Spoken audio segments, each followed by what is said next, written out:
最近天气越来越热，吃饭时越来越没有胃口。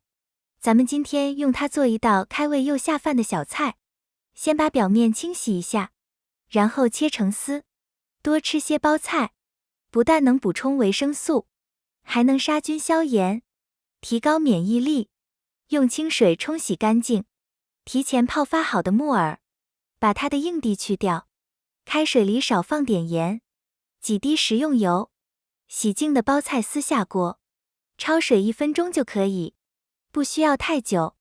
捞出来过一下凉水，木耳也焯一下水，大约2-3分钟就可以。泡凉的包菜丝把水分挤一下，焯好水的木耳直接放案板上，稍微放凉以后切成丝。